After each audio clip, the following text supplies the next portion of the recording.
Hola, hola, muy buenos días. Les saluda Kelly Alvear aquí en su informativo nacional. Hoy lunes 17 de agosto de 2026 estamos conectándonos con ustedes a través de UNPGTV en Facebook, canal de la Unión Nacional de Periodistas Núcleo del Guayas, donde revisamos de lunes a viernes a través del informativo nacional las noticias más recientes de los distintos medios de comunicación. Aquí les traemos siempre un resumen de la información. Sean todos ustedes bienvenidos. Vamos a iniciar este informativo con los titulares. La ONU advierte, primero esta. Este 17 de agosto termina el plazo para inscribir a los candidatos a las elecciones seccionales 2027. Emergencias activas por incendios forestales en Ecuador. 5 personas mueren tras accidente de bus que cubría ruta Guayaquil-Machala.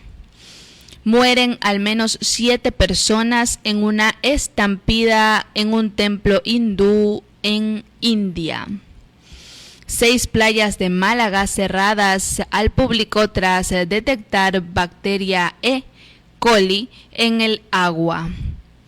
Y finalmente la ONU advierte de temor a sanciones de Estados Unidos. Este temor frena la ayuda a Cuba. Dicho esto, vamos a iniciar con este informativo nacional, pero primero le queremos agradecer al licenciado Richard Sillán Bajaña, presidente de la UNP Guayas, por permitirnos llegar a ustedes a través del canal de la Unión Nacional de Periodistas Núcleo del Guayas. También agradecemos a los medios de comunicación que comparten este informativo nacional a través de sus plataformas y redes sociales. Ellos son Radio Guayasense TV, Radio Sensación Digital, Radio Discorama en Italia, Radio La Voz de Daule, Postata TV, estopensamos.com, Gloria Visión TV y Coral Noticias desde Nueva York. Gracias por el apoyo diario a nuestra programación. Iniciamos con este informativo nacional. Sean todos ustedes bienvenidos. A las 18 horas de este lunes 17 de agosto termina el plazo para la inscripción de las candidaturas a las elecciones seccionales y del Consejo de Participación Ciudadana y Control Social 2027.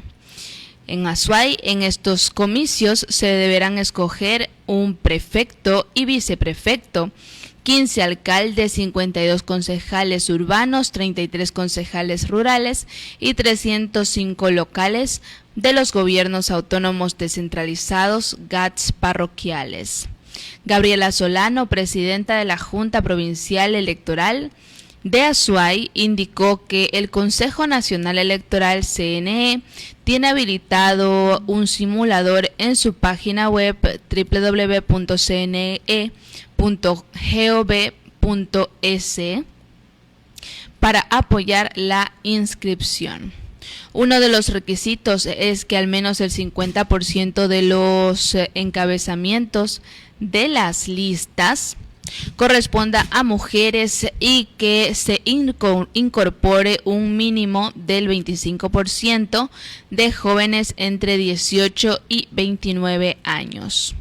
Solano fue enfática en señalar que las candidaturas se consideran oficialmente inscritas únicamente cuando la resolución que las califique se encuentre en firme. Esto ocurre cuando ya no existen recursos administrativos o jurisdiccionales pendientes conforme a los mecanismos establecidos en la Ley Orgánica Electoral y de Organizaciones Políticas.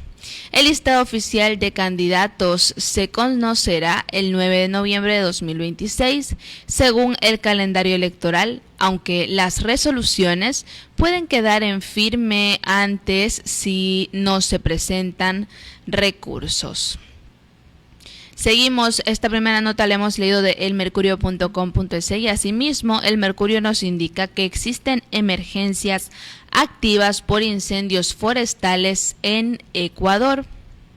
Una agresiva ola de incendios forestales azota las zonas altas de la sierra ecuatoriana, desencadenada por una crítica combinación meteorológica de sequía prolongada, temperaturas atípicamente elevadas y ráfagas de viento que superan los 40 kilómetros por hora.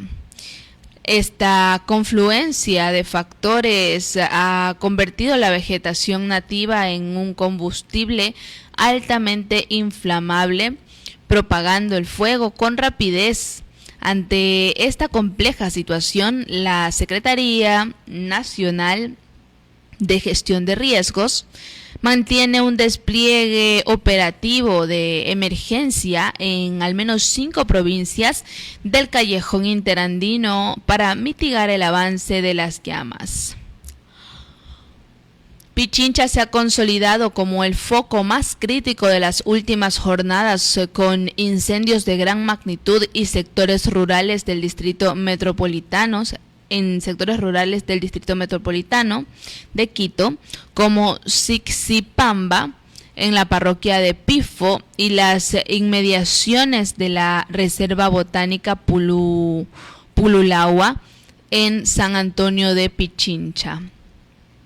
La densa presencia de humo en diversos puntos de la capital impulsó la activación inmediata de operaciones aéreas conjuntas entre las Fuerzas Armadas y las autoridades locales, con helicópteros equipados con el sistema Bambi Bucket para efectuar descargas continuas de agua sobre pendientes de difícil acceso y enfriar el terreno.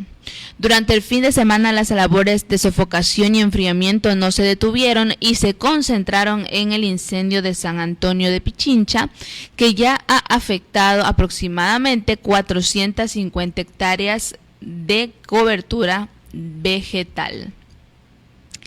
Seguimos con el desarrollo de la información y por otra parte el universo.com nos indica que 5 personas mueren tras accidente de bus que cubría la ruta Guayaquil-Machala. La unidad quedó volcada a un costado de la vía. Conductores que circulaban por el sector alertaron sobre el siniestro. Un bus interprovincial sufrió un siniestro de tránsito en el sector Cristóbal Colón, cerca de Naranjal. Al menos 5 personas fallecieron en este accidente de tránsito registrado la noche del domingo. El bus cubría la ruta Guayaquil-Machala cuando sufría el aparatoso accidente en el sector Cristóbal Colón. La unidad quedó volcada a un costado de la vía.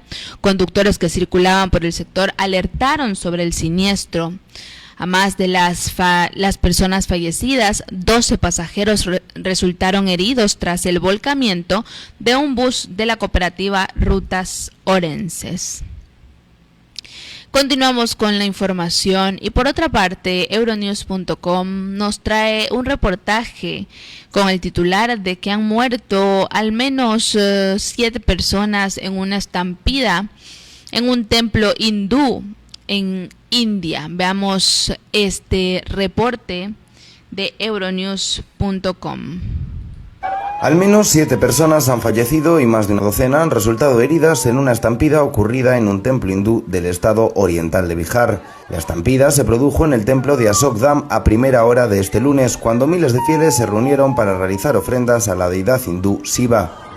Las autoridades locales aseguran que cundió el pánico tras difundirse el rumor de que un poste eléctrico había caído sobre los fieles dentro del recinto, desatando así el temor a una electrocución.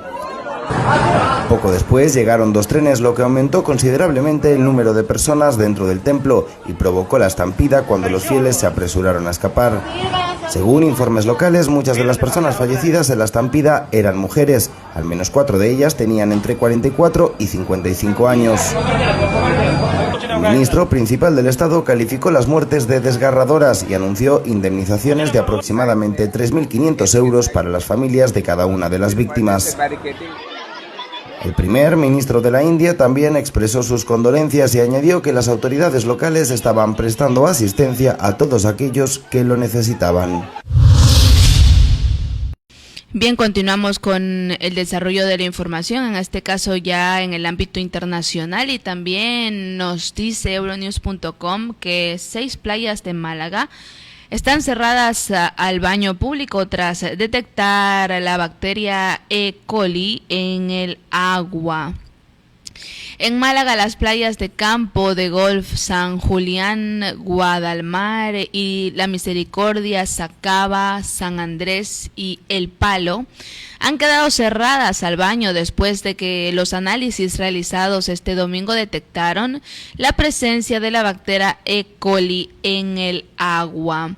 El ayuntamiento ha activado la bandera roja en estas 6 playas y mantendrá el seguimiento de la calidad del agua durante los próximos días mediante nuevos análisis a cargo de la empresa municipal de aguas EMASA en España. Los análisis han detectado una concentración puntual de Escherichia coli E. coli por encima de los niveles considerados óptimos por la normativa que regula la calidad de las aguas de baño. Ante esta situación, el ayuntamiento ha activado el protocolo de alerta mediante banderas rojas para preservar la salud de los bañistas. La medida llega días después de las fuertes lluvias de la madrugada del sábado 15 de agosto que provocaron alivios en varios puntos de la ciudad y vertidos en el mar. Los servicios municipales han realizado desde entonces tareas de limpieza y retirada de residuos. Continuamos y finalmente la ONU advierte que existe temor a sanciones de Estados Unidos y esto frena la ayuda a Cuba. El máximo representante de la ONU en Cuba advirtió que el temor de las empresas a represalias de Estados Unidos frena la llegada de ayuda humanitaria vital para la isla, incluidos medicamentos contra el cáncer infantil y equipos para el tratamiento del agua.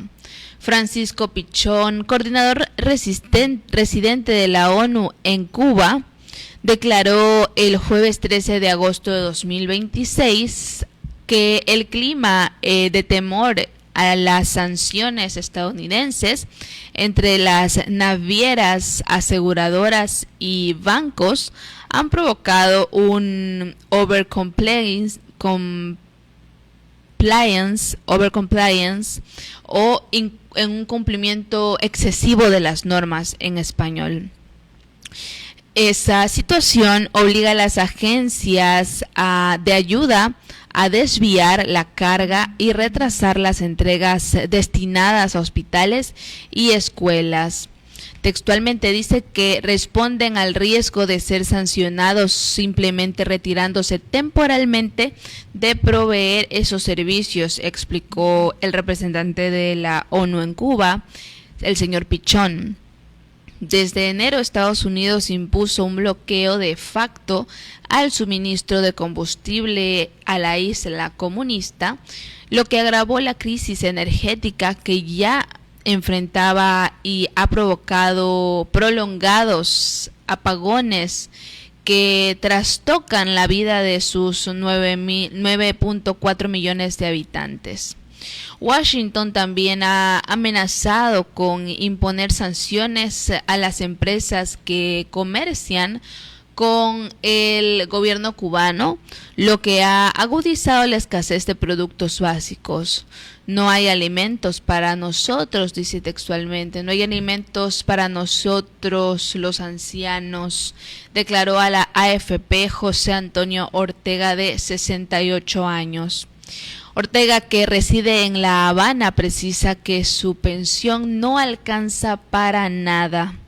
Un solo buque cisterna ha llegado a Cuba en los últimos 7 meses, aunque han aumentado las ventas privadas y limitadas de tanques de combustible desde Estados Unidos.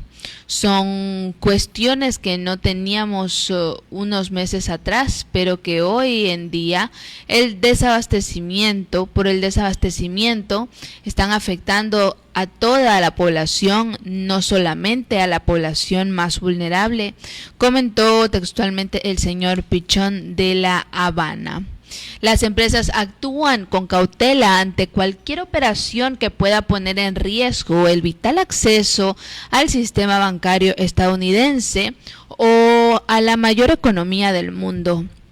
Pichón puso como ejemplo un envío reciente de un medicamento utilizado para tratar el cáncer infantil que no llegó a su destino porque no se pudo conseguir a tiempo un transporte refrigerado.